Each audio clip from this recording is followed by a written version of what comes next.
Olá, meus amigos, minhas amigas, um dia de muita paz para todos nós. Hoje, exatamente 17 de maio de 2024, estamos nós reunidos para estudarmos a obra O Céu e o Inferno.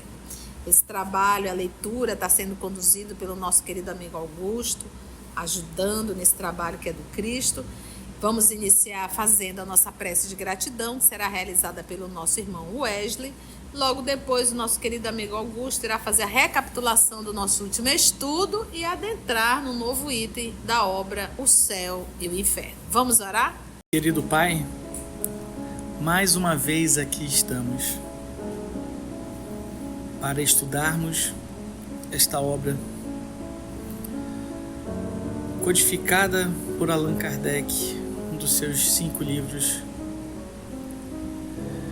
Uma obra tão importante que mostra a vida depois da vida. Uma obra que nos mostra a realidade de como desencarnamos, de como vivemos aqui na Terra, será o resultado no mundo espiritual.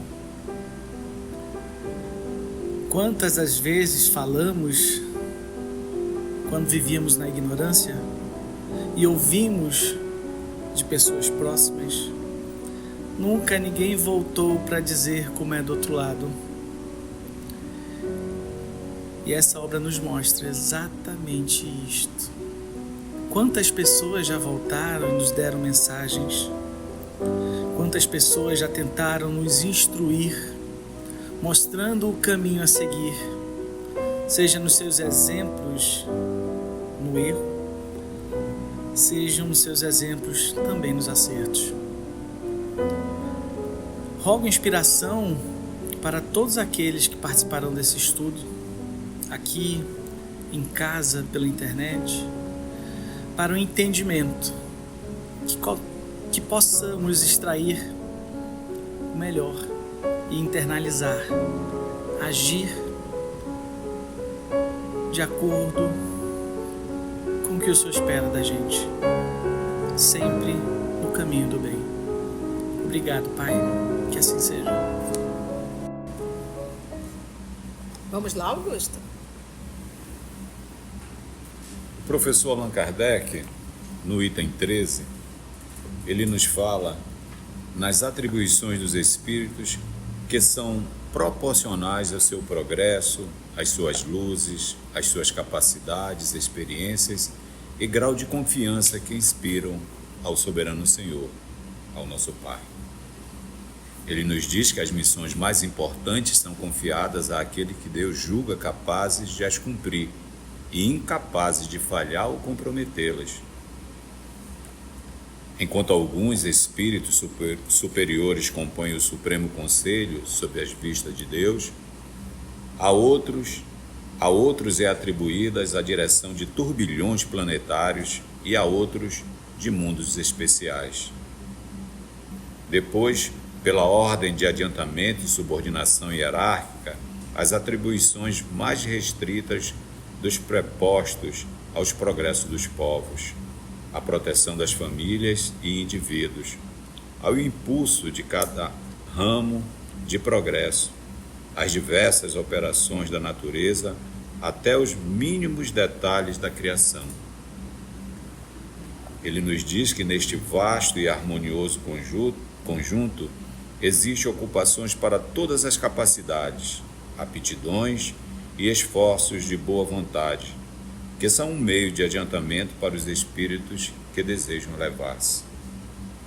No item 14, o professor continua explicando que, ao lado das grandes missões confiadas aos espíritos superiores, existem outras de importância relativa em todos os graus, concedidas a espíritos de todas as categorias, o que leva a afirmar que cada encarnado também tem sua missão, isto é, deveres a cumprir a bem de seus semelhantes, desde o pai de família, a quem é incumbido o progresso dos filhos, até o homem de gênio, que lança novos elementos de progressos na sociedade.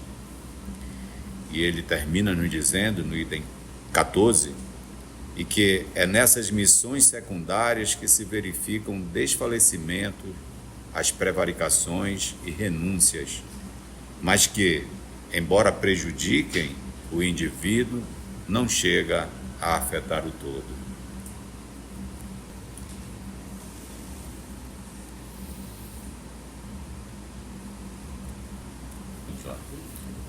Continuando no céu, o item 15. Todas as inteligências concorrem, pois, para a obra geral, qualquer que seja o grau atingido, e cada uma, na medida das suas forças, seja no estado de encarnação, seja no estado de espírito. Existe atividade em toda parte, desde a base até o ápice da escala, onde todos se instruem, auxiliam-se mutuamente e se dão as mãos para alcançarem o ponto culminante. Que frase linda, que tópico espetacular esse início desse 15. Todas as inteligências concorrem, não é discordam, concorrem, pois para a obra geral. E aí ele diz, qualquer que seja o grau atingido, e cada uma na medida de suas forças, seja no estado de estar encarnado, ou seja no estado de espírito, existe atividade em toda parte. Então, aqui Kardec está nos falando, não existe aquele céu de ociosidade. E não é só os anjos que trabalham, mesmo no mundo espiritual. Ele fala aqui, olha,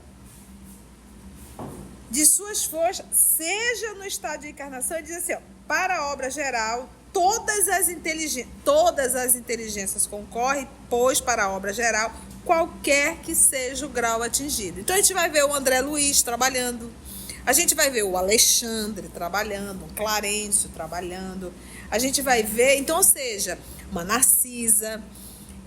Então, todas as obras do nosso André Luiz está nos trazendo, nos informa, nos mostra de uma forma para trazer exemplo do que está na obra Céu e Inferno, do que está na obra O Livro dos Espíritos, a erraticidade, a continuidade da vida e o trabalho que existe no mundo espiritual. Então, lembra quando Jesus diz, deixai os mortos enterrar vossos mortos? Então, o enterrar é um ato de trabalho. Então, nós temos equipes espirituais, inclusive responsáveis pelos processos da desencarnação, acompanhando todo o processo. Então, nós não podemos imaginar um mundo espiritual, um céu em que você fica apenas ouvindo harpa. Não cabe. Não cabe. Se Jesus disse, meu Pai obra, meu Pai trabalha incessantemente, eu também trabalho. Se Deus trabalha, Ele vai fazer filho para ficar no céu fazendo o quê? Para pensar, nós que somos espíritas, mas na humanidade maciça que é espiritualista, vai para o mundo espiritual, vai fazer o quê? Me diz. Para que tanta gente no mundo espiritual para fazer o quê? O quê? Me fala, raciocina. Ficar sentado olhando para Deus? Que ninguém pode dizer assim, eu não posso fazer nada porque eu sou só uma simples amazonense no interior. Não, todo mundo tem a sua parcela de contribuição. Da base ao ápice. Da base ao ápice. Carlinha falou e a Mita falou da base ao ápice. Todos. Se a gente observar a natureza, animal, os reinos, né? Os nossos irmãos menores, todos eles trabalham. E em coletivo. Assim somos nós. Por mais que você seja doutor em alguma área, você não vai conseguir ser doutor em todas as áreas. E por mais que você conheça de fazer massagem maravilhosa, mas tu vai precisar que alguém faça em você. Todos nós necessitamos uns dos outros. E esse é o propósito, porque nós temos que aprender a viver no coletivo. Trabalhando. A gente aqui na Terra, a gente busca trabalhar, não é por amor. Nós trabalhamos para ter dinheiro, para ter condições, para se manter, para se alimentar, para ter lazer. Esse ainda é o propósito. Em mundos já superiores, o trabalho é uma honra. Não é uma necessidade. Bora mais um pouquinho, Augusto? Assim se estabelece a solidariedade entre o mundo espiritual e o mundo corpóreo, ou, em outras palavras, entre os homens e os espíritos, entre os espíritos libertos e os cativos. Assim se perpetuam e consolidam, pela depuração e continuidade de relações, as verdadeiras simpatias, as mais santas afeições. Quando ele coloca aqui espíritos libertos e os cativos, o liberto, mundo espiritual, os cativos, nós os encarnados. E ele diz, é assim que se perpetuam, né? Ou seja, que se tornam eternas e que ficam sólidas pela depuração e continuidade de relações, as verdadeiras simpatias, as mais santas afeições. Então, quando a gente vai estudar lá no livro dos Espíritos, almas gêmeas, em que os Espíritos não existe alma gêmea, não existe, porque o conceito da palavra alma gêmea é que Deus criou dois seres destinados um para o outro. Então, esse conceito realmente não existe. Deus não criou ninguém metade um do outro. Mas, ao longo das encarnações, da vivência, da convivência, do auxílio, nós vamos desenvolvendo as simpatias. E vamos consolidando essa simpatia. Então, se a gente encontra, vamos pegar os romances de Emmanuel, vamos encontrar Abigail e Saulo de Tarso. Saulo procurava Abigail. Quando ele encontrou, ele disse, é ela.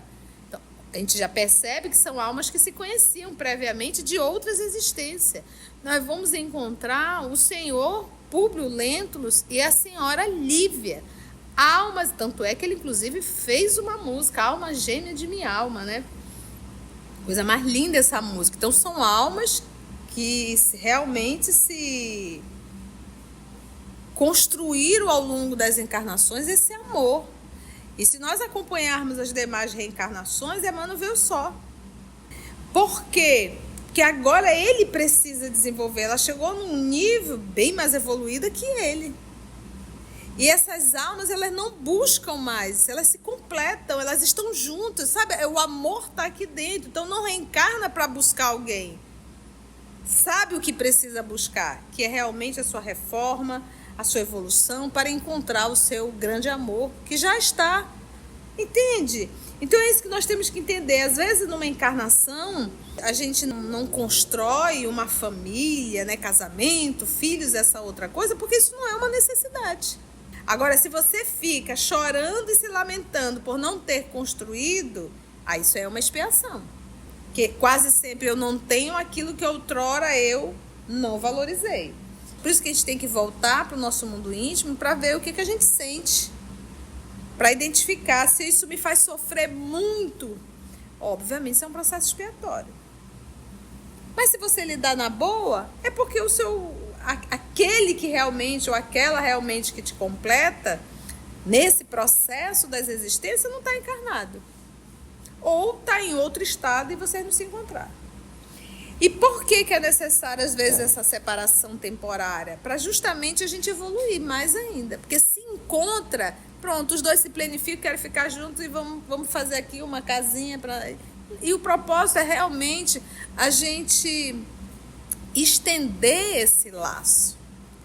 Porque lembra que o nosso propósito, o propósito da divindade, é a gente aprender a amar.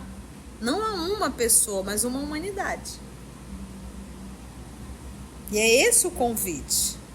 Então, às vezes, uma encarnação em que você não constitui, não constrói família, é um convite de aprenda a ver a família universal como sua família. Por toda parte, a vida e o movimento. Nenhum recanto do infinito é despovoado. Nenhuma região que não seja incessantemente percorrida por legiões inumeráveis de seres radiantes, invisíveis aos sentidos grosseiros dos encarnados, mas cuja vista deslumbra de alegria e admiração as almas libertas da matéria. Por toda parte, enfim, há uma felicidade relativa a todos os progressos, a todos os deveres cumpridos.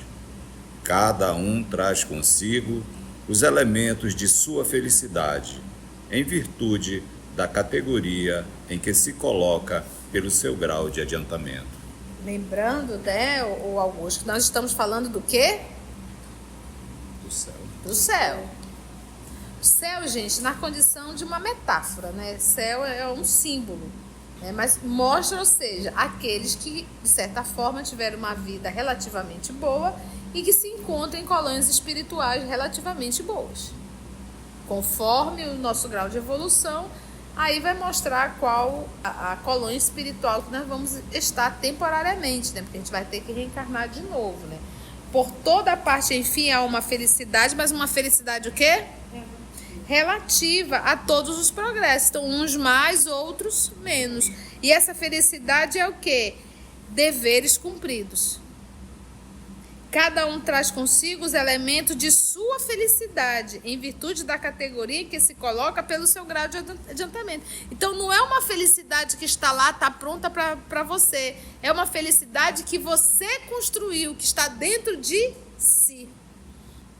É por isso que nós não podemos ludibriar. Não tem como enganar o que eu carrego dentro da minha alma.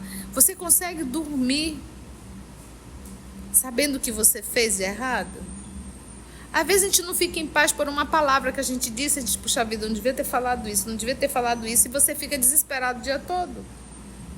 Às vezes, mas tia, tem gente que faz, apronta e dorme na boa. Não dorme, gente.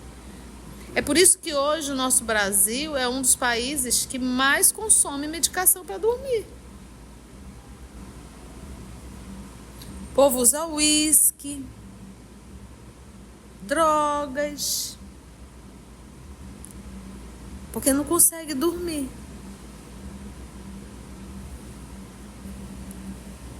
A felicidade depende das qualidades próprias dos indivíduos e não do estado material do meio em que se encontram. Pode existir, portanto, em qualquer parte onde haja espíritos capazes de a gozar. Nenhum lugar lhe é circunscrito no universo. Onde quer que se encontrem, os espíritos puros podem contemplar a majestade divina, porque Deus está em toda parte. Porque a gente tem aquela ideia assim, eu vou para o céu, aonde está a felicidade lá no local, aí eu vou para lá. Essa é a ideia, mas na verdade é uma ideia equivocada.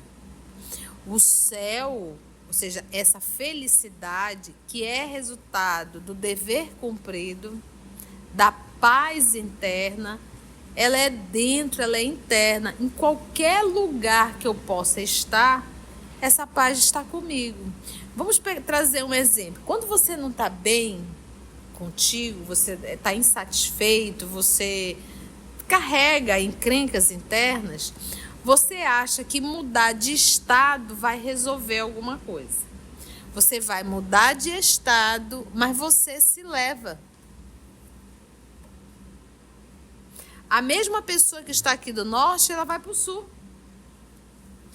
O espaço externo é diferente. Sim, o espaço externo poderá, sim, fazer com que mude um pouco o teu mundo interno. A cultura, inclusive, do espaço. A cultura do norte é uma, tu vai para o sul, a cultura é outra. Então, tu pode mudar isso. Mas o teu estado emocional, o teu estado espiritual, esse vai ser o mesmo. Ou você simplesmente está fugindo de uma situação, mas não vai resolver. Então, a mudança que nós temos que buscar não é uma mudança externa, que quase sempre é uma fuga. É a mudança interna. Então, muitas vezes, eu mudo de estado, me afasto da família, porque eu não quero viver a realidade. Eu quero criar uma situação irreal e viver aquela situação que eu idealizei, mas que não é real. Tudo isso para fugir da minha realidade. Para fugir dos meus compromissos com mãe, com pai, com irmão, com a família em si. Ou seja, reencarnei, fugi de uma situação, volto para o mundo espiritual, e aí, você foi fazer o quê? Achou que estava de férias, filho? Eu te coloquei no lugar exato, com as pessoas exatas. Olha a confusão que tu arrumou. Querendo fugir daquilo que eu te confiei. Entende, gente? Então, quando se fala em estado de consciência, para onde você for, você vai levar. Então, o céu, nesse movimento, não é um espaço localizado, externo. É um espaço que? Interno, interior. É a paz de consciência que você só consegue essa paz, por isso que a gente brinca, né? Mas, na verdade, repetindo, que existe no Antigo Testamento a pá, né? A pá, o trabalho, o símbolo do trabalho é a pá. E o Chico dizia muito isso para o gigante deitado, né? Ele dizia assim, muita paz, Chico, muita paz, é o Jerônimo de Mendonça. E dizia, não, meu filho, é muita pá, né? Então, nós só iremos realmente conseguir essa paz mediante a pá de Cristo, que é o trabalho moralizado. Foi bom? Antes de orarmos em agradecimento, vamos ouvir algumas considerações da tia que destacamos neste estudo para a reflexão dos ensinamentos. Vamos aos destaques da tia? Se Deus trabalha, ele vai fazer filho para ficar no céu fazendo o quê? Para pensar, nós que somos espíritas, mas na humanidade maciça que é espiritualista, vai para o mundo espiritual, vai fazer o quê? Me diz. Para que tanta gente no mundo espiritual para fazer o quê? O quê? Me fala, raciocina. Ficar sentado olhando para Deus? Todos nós necessitamos uns dos outros. E esse é o propósito, porque nós temos que aprender a viver no coletivo. Trabalhando. A gente aqui na Terra, a gente busca trabalhar, não é por amor. Nós trabalhamos para ter dinheiro, para ter condições, para se manter, para se alimentar, para ter lazer. Esse ainda é o propósito. Em mundos já superiores, o trabalho é uma honra, não é uma necessidade. Não existe alma gêmea. Não existe, porque o conceito da palavra alma gêmea é que Deus criou dois seres destinados um para o outro. Então, esse conceito realmente não existe. Deus não criou ninguém metade um do outro. Mas, ao longo das encarnações, da vivência, da convivência, do auxílio, nós vamos desenvolvendo as simpatias. E vamos consolidando essa simpatia. E essas almas, elas não buscam mais, elas se completam, elas estão juntas, sabe? O amor está aqui dentro, então não reencarna para buscar alguém. Sabe o que precisa buscar, que é realmente a sua reforma, a sua evolução. Então é isso que nós temos que entender. Às vezes, numa encarnação, a gente não constrói uma família, né, casamento, filhos, essa outra coisa, porque isso não é uma necessidade. Agora, se você fica chorando e se lamentando por não ter construído, aí isso é uma expiação. Porque quase sempre eu não tenho aquilo que outrora eu não valorizei. Por isso que a gente tem que voltar para o nosso mundo íntimo para ver o que a gente sente. Para identificar se isso me faz sofrer muito. Obviamente, isso é um processo expiatório. Mas se você lidar na boa, é porque aquele que realmente, ou aquela realmente que te completa, nesse processo das existências, não está encarnado. Ou está em outro estado e vocês não se encontraram. E por que é necessário, às vezes, essa separação temporária? Para justamente a gente evoluir mais ainda. Porque se encontra, pronto, os dois se planificam, querem ficar juntos e vamos fazer aqui uma casinha para... E o propósito é realmente a gente estender esse laço.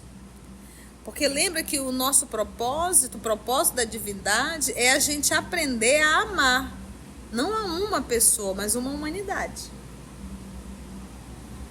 E é esse o convite. Então, às vezes, uma encarnação em que você não constitui, não constrói família, é um convite de aprenda a ver a família universal como sua família. Céu, gente, na condição de uma metáfora, né? Céu é um símbolo, né? Mas mostra, ou seja, aqueles que, de certa forma, tiveram uma vida relativamente boa e que se encontram em colônias espirituais relativamente boas. Conforme o nosso grau de evolução, aí vai mostrar qual a colônia espiritual que nós vamos estar temporariamente, né? Porque a gente vai ter que reencarnar de novo, né? Não é uma felicidade que está lá, está pronta para você. É uma felicidade que você construiu, que está dentro de si. Às vezes a gente não fica em paz por uma palavra que a gente disse, a gente, puxa vida, não devia ter falado isso, não devia ter falado isso, e você fica desesperado o dia todo. Aí você, mas tia, tem gente que faz, apronta e dorme na boa. Não dorme, gente. É por isso que hoje o nosso Brasil é um dos países que mais consome medicação para dormir. Porque a gente tem aquela ideia assim, eu vou para o céu, aonde está a felicidade lá no local, aí eu vou para lá. Essa é a ideia, mas na verdade é uma ideia equivocada.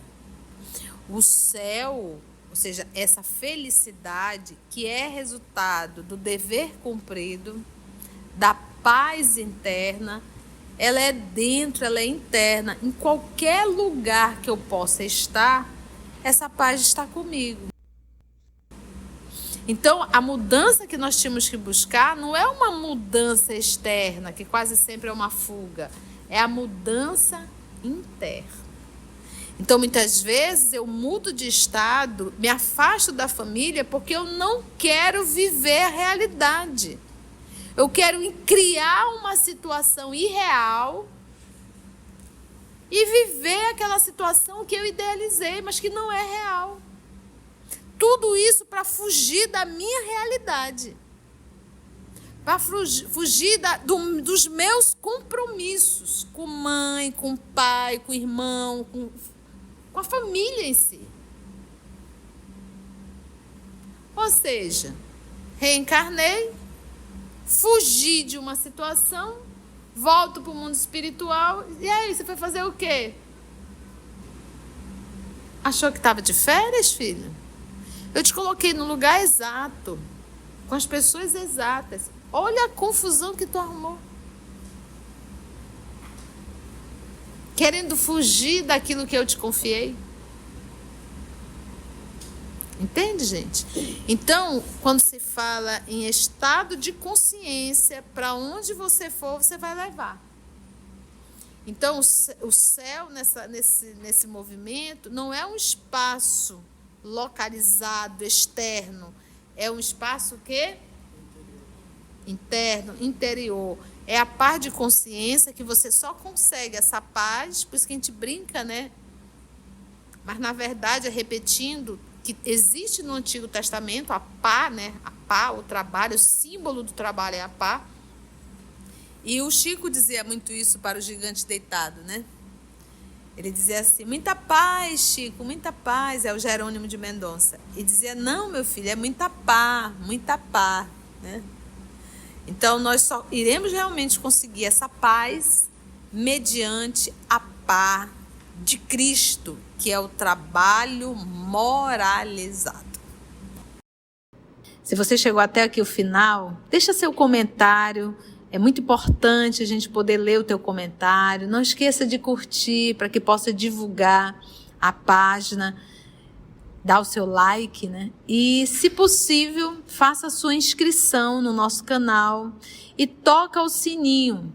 Porque quando você toca o sininho, o YouTube avisa para você quando o EOS publicar um novo estudo. Então, receba um grande abraço da família EOS Manaus. Assim, concluindo o nosso estudo de hoje e agradecendo o nosso Mestre Jesus por mais este momento de aprendizado, vamos orar? E assim agradecemos a Deus, nosso Pai, agradecemos a Jesus, o nosso Mestre por excelência, e aos amigos espirituais aqui presentes. Muito obrigada, Senhor. Graça te damos.